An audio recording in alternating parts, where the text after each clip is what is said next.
Mais avant, petit instant promotion. Vous connaissez ce moment-là où vous êtes à l'étranger, il y a la Coupe du Monde qui commence, vous lancez le match, et c'est pas la diffusion habituelle. Il n'y a pas les mêmes commentateurs, l'ambiance elle est donc différente. Ça m'est arrivé récemment, hein, c'est pas anodin, mais quand tu voyages et que t'es pas sur les mêmes commentateurs que tu as l'habitude de suivre toute l'année, bah forcément, c'est pas la même chose, et t'es un petit peu frustré. T'as pas les mêmes émissions, les mêmes habitudes, et ça change quand même complètement la façon de vivre un match. C'est justement pour ça que j'utilise Proton VPN quand je voyage.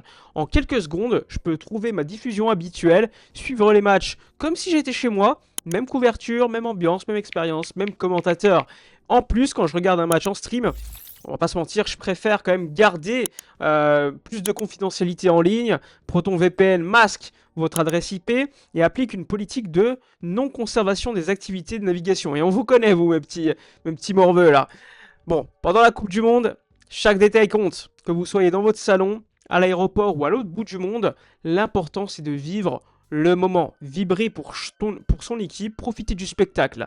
Si vous prévoyez de voyager pendant la Coupe du Monde, ou si vous cherchez tout simplement une solution pour regarder vos matchs tranquillement, plus sereinement, profitez de l'offre spéciale jusqu'à 70% de réduction avec ProtonVPN. Il y a le lien affiché à l'écran, c'est protonvpn.com/actualité Barça. Toutes les informations sont en description de vidéo. Allez, c'est parti, on commence.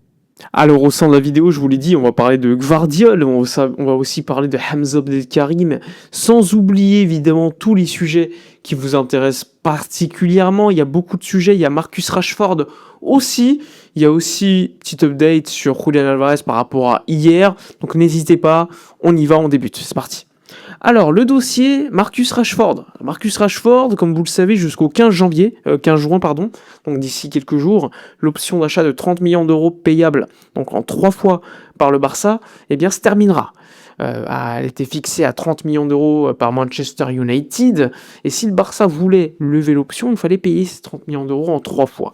Le Barça a décidé de ne pas lever l'option. Donc c'est désormais officiel, officieux, ça a été évoqué par tous les journalistes. Le Barça a refusé de payer 30 millions d'euros pour Marcus Rashford. Pour autant, cela ne veut pas dire que plus tard, pendant l'été, le Barça ne reviendra pas sur Rashford. Ça ne veut pas dire ça. Le Barça veut un prêt, idéalement, ou acheter le joueur à un coût symbolique. Ce qui pour l'instant n'est pas, on va dire, du goût de Manchester United qui a refusé cela. Et donc pour l'instant, pas de deal pour Marcus Rashford qui va donc récupérer sa place à Manchester United et probablement repartir ailleurs. Il y a des clubs intéressés évidemment. Maintenant, il faudra voir la position du joueur par rapport à son avenir. Est-ce qu'il va attendre évidemment ou soit tout simplement il va choisir son prochain club. En tout cas, le Barça a décidé de ne pas avancer pour l'instant par rapport à l'option d'achat, considérant que l'option numéro 1 désormais pour se renforcer en attaque, c'est le poste de 9 après avoir acheté Anthony Gordon. Il y a aussi la présence de Rafinha en attaque, il y a Lamine Yamal aussi, Ferran Torres. Donc maintenant, on se concentre sur le numéro 9. Donc pas de Marcus Rashford, a priori pour l'instant, du côté du FC Barcelone. Décision évidemment prise par la direction sportive qui ne voulait pas mettre 30 millions d'euros. Évidemment, il y en a qui se sont dit sur les réseaux, pourquoi le Barça ne met pas 30 millions d'euros? Ils n'ont pas l'argent pour mettre 30 millions d'euros. Non, aucun rapport. C'est une question de fair play financier et de logique sportive. Évidemment, je vous l'avais expliqué, Anthony Gordon, par exemple, chaque année dans les comptes du Barça, il représente à peu près 25 millions d'euros entre le salaire annuel et l'amortisation du transfert. Marcus Rashford, si tu l'avais acheté à 30 millions d'euros, contrat de 3 ans avec un salaire comme il touche actuellement, eh bien, il te coûte plus que Anthony Gordon. Donc, c'est important de comprendre ça aussi. Et niveau sportif, c'est un joueur qui a beaucoup apporté en termes de stats, mais Marcus Rashford, lors des moments clés, à part le Classico, il n'a pas été là, malheureusement. Après, ça reste une alternative sur le banc, super intéressante, mais quand tu as déjà pris un Anthony Gordon qui joue sur le côté gauche là aussi, et qui peut jouer le rôle totalement d'un Rafinha bis, forcément, le fait de garder Rashford est moins intéressant pour le FC Barcelone. Mais j'oublie pas, Rashford, son importance en fin de saison aussi, pour le Classico, pour le centre, pour Robert Lewandowski, je crois que c'était contre Osasuna, si je me trompe pas, ou un club un petit peu bourbax comme ça, où on avait gagné la Liga quasiment. J'oublie pas. Merci Marcus. Mais donc le Barça a décidé de ne pas continuer l'aventure pour l'instant avec l'anglais. Ensuite, en parlant de Gordon vite fait, hier, incroyable, il a joué avec la sélection anglaise, il a marqué, il a fait une passe décisive, provoqué un penalty, donc régalade pour Anthony Gordon, pour ceux qui en doutaient. Donc un joueur quand même très intéressant et qui va totalement coller à l'intention de Flick, l'intention de jeu. C'est vraiment peut-être le fit parfait entre les deux hommes.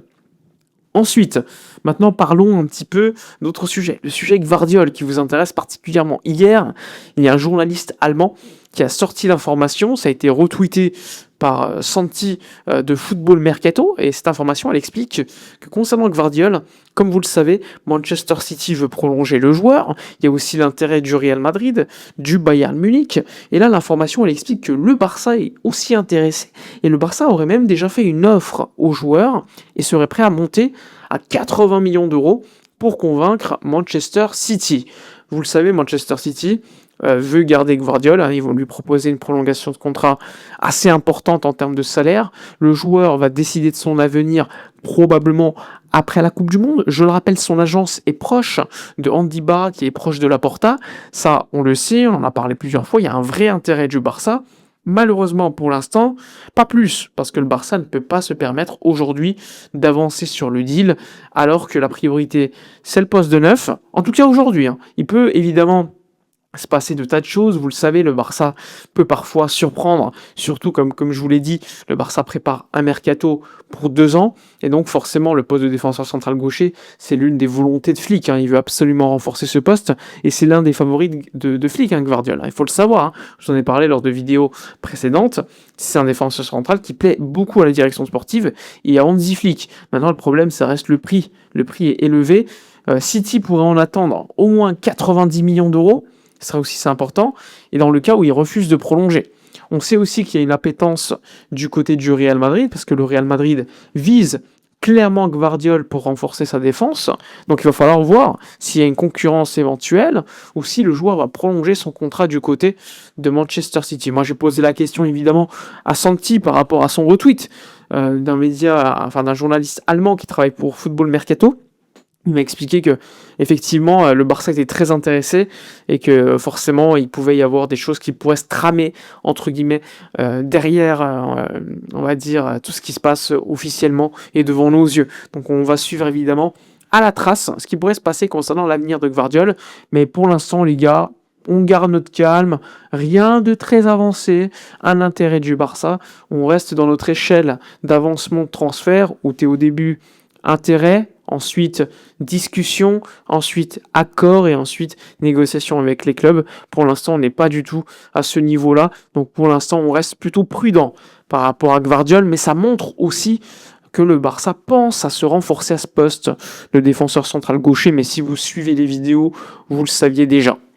Ensuite, il y a aussi le sujet Julián Álvarez qu'on a évoqué en fond et en large. Donc on va pas revenir pendant 10 minutes dessus, mais c'est intéressant d'expliquer que malgré la posture officielle du côté de l'Atlético de Madrid, l'agent du joueur n'en démord pas. Les journalistes proches de Julián Álvarez en Argentine aussi, ils estiment qu'il va quitter l'Atlético de Madrid, alors que l'Atlético, officiellement, a une posture très claire. C'est la clause à 490 millions d'euros si vous le voulez. Donc ça va évidemment faire beaucoup parler. Le dossier va durer en longueur. Il y aura forcément un moment donné où Julián Álvarez va discuter avec Cholo Simeone et le club de l'Atlético de Madrid pour mettre tout simplement carte sur table et tout simplement prendre une décision conjointement, tous ensemble par rapport à l'avenir du joueur. Mais l'agent du joueur, lui, il n'en démord pas.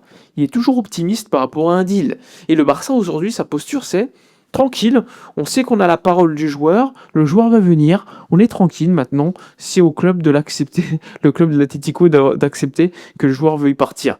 Évidemment que c'est compliqué, on va pas se mentir, et le Barça n'en démord pas, le Barça veut absolument Álvarez au poste de 9, et pour l'instant, même s'il y a des noms qui sont cités, eh bien pour le moment, il n'y a aucune autre piste à cette position. On a parlé de João Pedro parce qu'il y a eu des relations avec son agent, c'est vrai, mais la piste A, comme depuis le début, ça reste le joueur argentin. En plus, là, on va rentrer en période de Coupe du Monde. Forcément, ça va ralentir un petit peu les choses, on ne va pas se mentir. Mais Deco et Boyan continuent de travailler dans le sens de renforcer l'équipe. Ensuite, Hamza Abdelkarim, le joueur du juvénile A de l'équipe B, a donc va signer son contrat avec le Barça, puisque le Barça a accepté de lever l'option d'achat de 1,5 million d'euros pour le club égyptien de El Ahly. Le joueur égyptien d'ailleurs participe à la Coupe du Monde avec la sélection égyptienne, c'est complètement dingue, mais le joueur est tellement bien intégré à Barcelone, il a déjà montré de bonnes qualités, un numéro 9 physique, il a gagné beaucoup de muscles en quelques mois depuis son arrivée à Barcelone. Au début, il ne pouvait pas jouer pour des raisons administratives, ça vient un petit peu de temps d'avoir tous les papiers.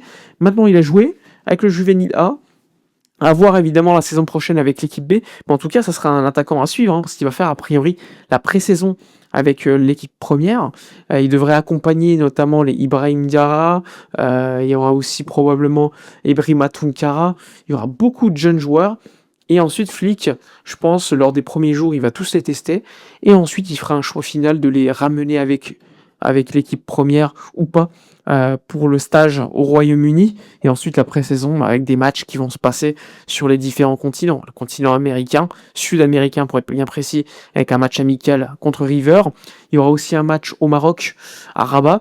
Et il y aura probablement un autre match prévu, outre celui en Angleterre contre Birmingham, je crois, ou un autre club. Mais en tout cas, Hamza Abdelkarim qui va donc signer du côté du FC Barcelone pour 1,5 million d'euros, qui est quand même plutôt pas mal, et qui montre que quand même il y a des talents qui peuvent s'exporter, et le Barça mise toujours sur une certaine jeunesse et de la post-formation. Donc ça c'est important, le Barça c'est pas la première fois qu'ils le font. Rappelez-vous à l'époque, Pedri, on l'a signé là aussi à un âge de 16-17 ans, plutôt 16 ans d'ailleurs, en direction lorsqu'il était à Las Palmas, lorsqu'il n'était pas très connu. Hamza Abdelkarim était un joueur qui intéressait déjà beaucoup de clubs européens, et c'est le Barça qui a avancé évidemment, et qui le signe désormais définitivement pour son équipe réserve. Donc intéressant de le suivre l'année prochaine, Hamza Abdelkarim. Ensuite, concernant les autres informations, le Barça a communiqué officiellement aujourd'hui sa candidature déposée auprès de l'UEFA pour organiser la Ligue des Champions, la finale de la Ligue des Champions 2029 au Spotify Camp Nou. Donc ça c'est important de le préciser. Le Barça voulait absolument inaugurer entre guillemets son nouveau stade avec une grande compétition, et donc ça sera la finale de la Ligue des Champions 2029 avec une demande effectuée. Maintenant, il faudra voir si la candidature est acceptée ou pas par l'UEFA. Ensuite, on peut évoquer évidemment, il y a beaucoup de choses. La Coupe du Monde va commencer avec l'Espagne qui est attendue. Lamine Yamal qui probablement ne jouera pas le premier match, faut le savoir. Il devrait être prêt pour le deuxième ou le troisième match, mais c'est bien parce que la sélection espagnole ne joue pas contre des grosses équipes au début.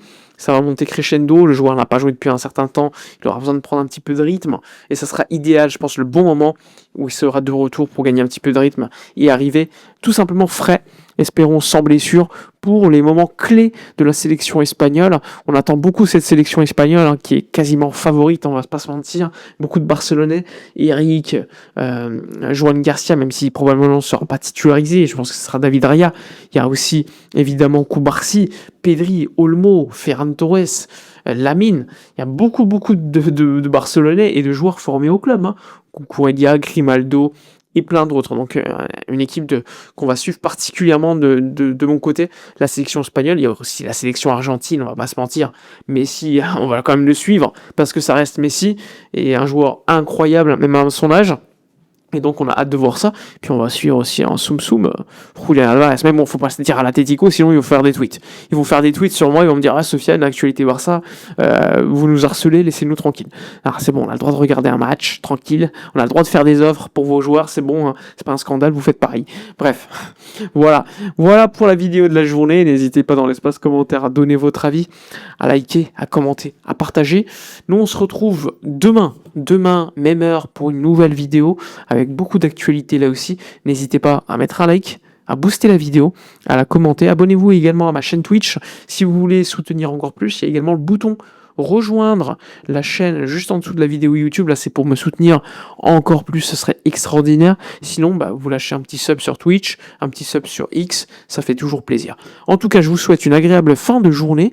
Profitez des vôtres, reposez-vous bien. Ce soir, cérémonie d'ouverture de la Coupe du Monde, donc régalez-vous. Et n'hésitez pas, n'oubliez pas, Proton VPN pour profiter de mon partenaire. Ciao à tous.